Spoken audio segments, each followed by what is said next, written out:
Hello, if you've been following these videos or the live stream on Facebook, you will notice that this is a change of scenery. Yet again, I have been pushed back into my home as a result of doctor's orders. My middle child, my 3-year-old, June, she's sick. She has a viral infection and she's getting better. She's feeling much better, but they did test her for COVID and we are waiting back the results. And once we get a negative test back, we'll be in the clear and able to go out about amongst the living again. And so I am pushed back into the home and more specifically into my daughter's bedroom. So I am surrounded by toys, dollhouse over here, her pink bed with stuffed animals over here. And this is not exactly what you would think of as a sacred space. It's a lovely space. It's one of my favorite places in the house where I tuck my girls into bed at night.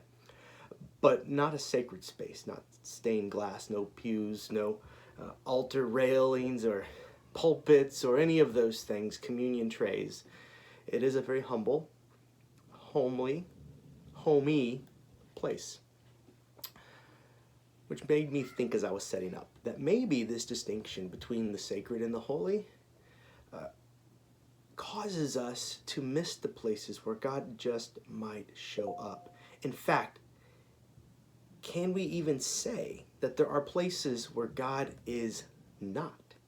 And there have been many theologians and spiritual writers and teachers who have said that God is everywhere and has tried to call our attention to those spaces. So maybe, if you'll allow it, we are about to encounter some profound wisdom, some profound truth about God and about ourselves, even in this toy-ridden, covered in pink space. With the curtains to my daughter's window in the background, maybe this place in all of its humility is where God wants to reach you today. And so, on with the message. Our text today is from Matthew chapter 14, verses 13 through 21. Very well-known story. It reads, "Now when Jesus heard this, he withdrew from there in a boat to a deserted place by himself. But when the crowds heard it, they followed him on foot from the towns. When he went ashore, they saw a great crowd, and he had compassion for them and cured their sick. When it was evening, the disciples came to him and said, 'This is a deserted place, and the hour is now late. Send the crowds away so that they may go into the village and buy food for themselves.' Jesus said to them, 'They need not go away. You give them something to eat.' They replied, 'We have nothing here but 5 loaves of bread and 2 fish.' And he said, 'Bring them here to me.' Then he ordered the crowds to sit down on the grass.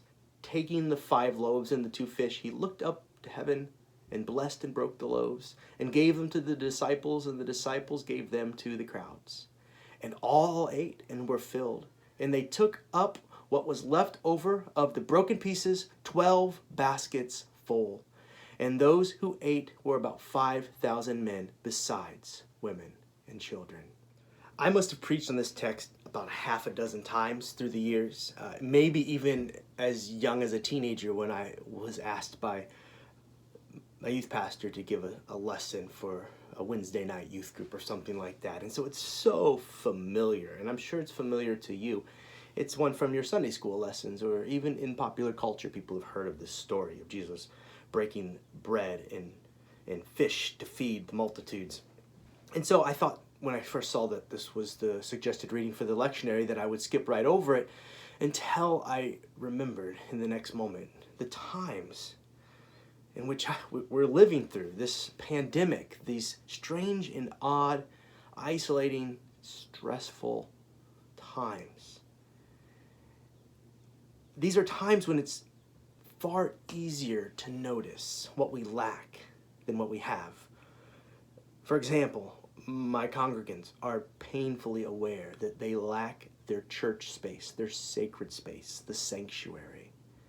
And we miss what we have in hand, but that's because what we lack seems to scream so loud. Unemployment numbers, empty church pews. These are times when politicians argue about the crumbs that they might allow to fall into the mouths and arms of those that need them. Abstract numbers to them but numbers that translate to food and drink and shelter to most everyone else. 5 loaves and 2 fishes, even 5 loaves and 2 fishes, may seem a feast to those whose bellies are empty. And so the word that leapt into my mind as I was thinking about these times and as it relates to this story is the word scarcity. I even put that as the placeholder title for this sermon. And other words came to mind too, like desert, wilderness, loneliness, and death. This story begins with a sentence that suggests a pivot from those words that I was just saying. Place of loneliness, isolation, death. I'll even add sorrow. And into what would follow, this beautiful story about Jesus multiplying the food. But this story begins with, now when Jesus heard this, he withdrew from there in a boat to a deserted place by himself. If you look a few verses up, the this that he had heard was news about the death of his cousin and his friend, John the Baptist. And I'm certain that many of you know what it is to receive news like this. And during this pandemic, more and more people are hearing such news. But Jesus can't even catch a break, a moment of solitude to tune the noise out, because the next verse, or the next half of that verse is, but when the crowds heard it, they followed him on foot from the towns. It's always that way. Life just doesn't stop, not even for Jesus. A world of troubles embodied in those persons following him on foot followed Jesus to what is described as a deserted place. Some might render it wilderness, wild space. And that last phrase should catch our attention. The deserted places, the wild places, are the places where God's people usually find themselves. If you pay attention to these stories, the stories in the Bible are seldom told from places of luxury and respite, but rather from hard, stony places, dry places, places that might cause one to wonder if they'll ever survive. Eden, the garden, the paradise, is but a memory in this place, and all that one can taste is the dry, dry dust. Moses wanders afraid in the wilderness with all the people in tow, year upon year upon year. Elijah and all the prophets crying out from these desolate places. This deserted place that Jesus finds himself with these people is a place like that. And it's nearly always been this way for God's people. But I think that we live in a time when we find ourselves true in a place like that, but also a time when we put a lot of effort into cultivating some collective cognitive dissonance. Cognitive dissonances are those little mind games that you play to keep yourself insulated from the situation around you. Turn on a happy show. Listen in for the optimistic messaging whilst ignoring the dire situation on the ground. Find a preacher that will leave you feeling uplifted each and every week, but will never name the brokenness that resides in our hearts and in our communities. I see our collective culture as a people wandering in the desert, but they seldom notice it. Don't mention it. It doesn't sell. These are defense mechanisms. And you see a lot of this going on even in a pandemic. But here's the thing about the desert, this wild place. These times, even in this place, God will not abandon you. The answer when we find ourselves in the desert is emphatically not to tune it out, but rather to notice it, cast aside the cognitive dissonance if you can, avoid the distractions and face it, believing that we will not find despair and more death, but rather hoping for life and wholeness in spite of it. That grace will find us and it will be a gift from God. If we believed this, if we really believed this, we could face the music, the lament, but not despair. The disciples seldom believed it. Jesus' 12 disciples and the disciples that would come in the centuries to follow. Read on, verse 14. When he went ashore, he saw a great crowd, and he had compassion for them and cured their sick. Remember, this is all happening in the wilderness. When it was evening, the disciples came to him and said, "This is a deserted place, and the hour is now late. Send the crowds away so that they might go into the villages and buy food for themselves." They're coming at it from a mindset of scarcity. Look around you, Jesus. In the wilderness, we don't have enough. And Jesus says, you feed them. You feed them. And it's just like Jesus to say the crazy thing. And it's just like the pastor to say it at, say, like a board meeting when people are stressing about what we lack. And before you get frustrated with us clergy folk in those moments, remember, it's our job to remind others of the words and the ways of Jesus. Jesus is either speaking crazy talk in this moment into the situation, or he knows something about the deep wisdom of God that the disciples simply cannot grasp. Spoiler alert, I'll go with the latter explanation, that the disciples don't see something that Jesus sees. Again, if that's frustrating, just doing my job. I'm a minister of the gospel of Jesus, and this is a part of it. So Jesus says, feed them. And the disciples are like, with what? Another one of them chimes in and says, we have nothing here except for 5 loaves of bread and 2 fish. And Jesus says, bring them to me, implying that it is enough. Again, he's either delusional or he knows something about scarcity or seeming scarcity that the disciples don't.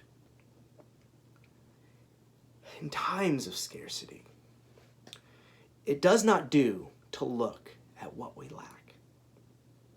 You will find no shortage of what it is you think you need and what it is that you lack. One great truth that sings from this story is this: bring what you've got.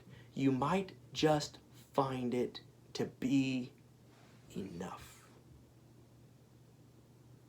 Maybe it's a frightening leap of faith to make. But if any one of the disciples had had their wits about them in this moment, they might have discovered that they had an excellent opportunity to show off at this point. One of them might have said to the other, oh, wait, don't you remember what he said when he taught us to pray? You remember? He said that we were just asked not for a year's supply of what it is we think we'll need in the way off future. No, he says, give us this day our daily bread. This day, this day. You don't need a year's allowance or a shelf full of survivor food. He's showing us what it looks like now. Look, with the 5 loaves and the 2 fish, it's that prayer. Come alive. How could we be so thick in the head? It's as if we never believed him in the first place. So he orders the crowd to sit on the grass. And this is not fancy dining, but it is sufficient. Now, the disciples will notice that this follows a very familiar pattern. And by disciples, I mean our denomination, Disciples of Christ, or any other Christian communion that takes communion every week. But catch what Jesus does next. He takes the bread and the fish. He looked up to heavens, he blessed it, and he broke the loaves apart and gave them to the disciples. Seem familiar? Echoes, well, more than echoes really, Holy Communion that we do every week. And that's on purpose. Communion is meant to remind us of this story, of what Jesus does when the disciples think that there is not enough. More on that later. So he breaks the bread and the fish, and the disciples disperse what is given them. And the text reads that everyone ate until they were full. Abundance. And then, as if Jesus is just rubbing it in, there are 12 extra baskets. 1 for each disciple, or 1 for each tribe of Israel, if you're going to find a metaphor in the story. So 12 baskets of leftovers. And this light bulb had to go off in the minds of one of them, one of the disciples, knowing their ancestral stories. Maybe the next show off in the group says, oh yeah, don't you see it? God made a way for us here, just as our ancestors were fed manna in the desert. Remember the other time when the birds fell from the sky and our forebears had meat to eat when they complained of the manna? Remember that other time when water came from the rock? That all happened in the wilderness, just like this deserted place where we are. I guess that we are now a part of that story. That story is our story too. Except, fast forward to where we are in a pandemic, we can never believe it. I mean, we here today seem to never believe it. Because if we believed it, we would not be nearly so stressed out. I would not be nearly so stressed out if I really believed that this story was more than a nice tale told thousands of years removed from my current circumstance. What if this story carries through the centuries the divine wisdom that we need to live faithfully today? How would our talks about resources change in our households if we believed what we pray in the Lord's Prayer each and every week? At church, give us this day our daily bread. This day, this day, this day. And in that same talk where Jesus gave that prayer, he said, not to worry about tomorrow, for tomorrow will bring its own worries. Today's troubles are enough for today. So there's room for stress, but focus on what's right before you. How would it change our lives if this messaging soaked into our souls, hearts, and minds? How would it transform us? Well, I don't know if I've ever been to a church that has been transformed by this way of seeing things. A church that could scrap together 5 loaves and 2 fish and see that it is enough for us today. I don't know if I've ever sat in a board meeting about finances where this was the dominant mindset. And this is no knock on our church or the churches that raised me. I think that this is fairly normal. It is the wisdom of Jesus that is extraordinary. And we, and here's where the leap of faith comes in, are invited to believe them and to be changed by these words of Jesus or this story about Jesus. This is meant to be part of our conversion story. And then we bring this message back into our sanctuaries, our classrooms, and our leadership meetings. And we gain perspective, or our perspective shifts.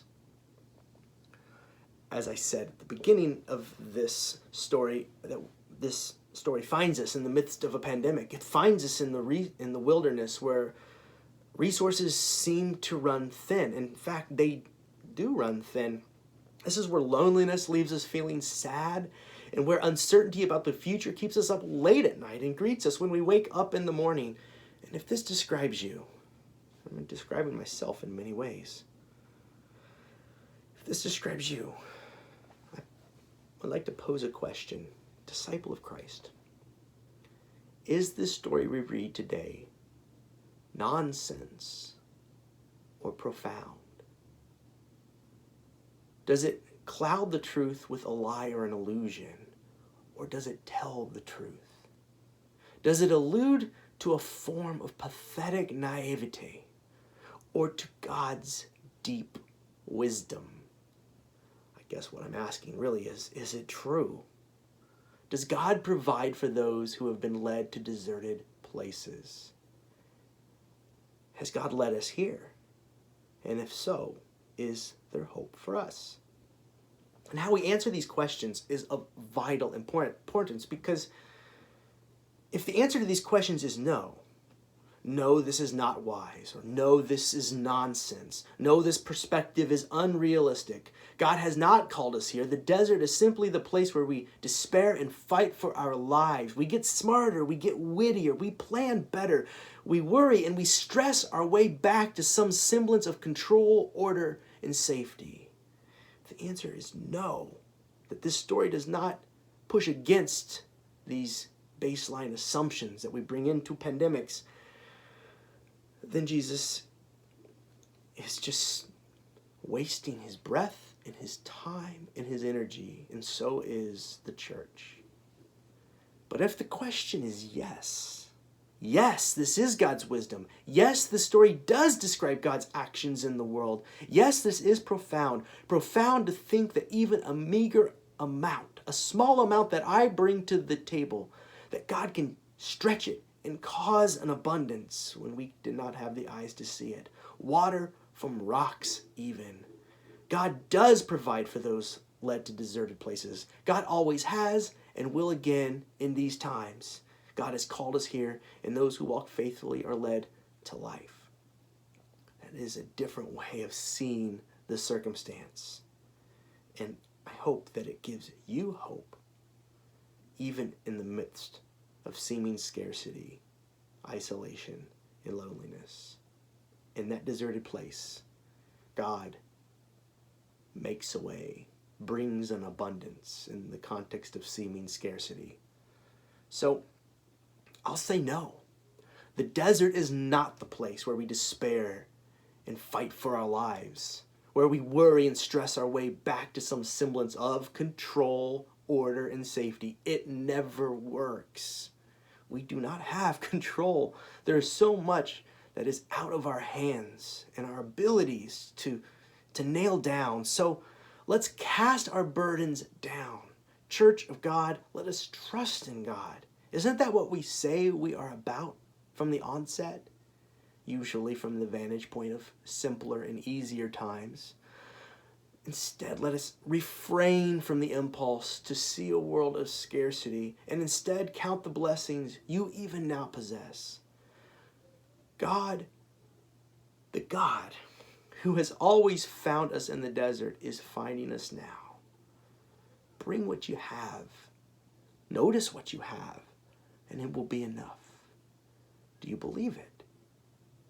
It is what Christians believe. It is what we claim to be true, but has it sunk in here? Do you believe it? Has your outlook been transformed by this claim of faith? If not, pray to God.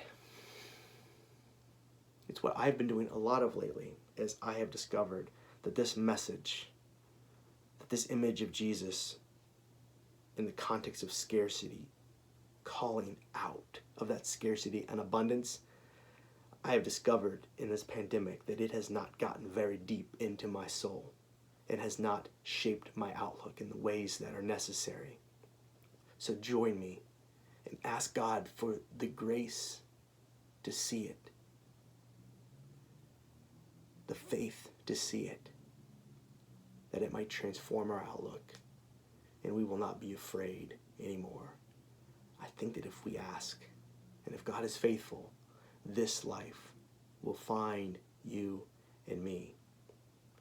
Then we will just show up with what we have and discover it to be enough, and then some.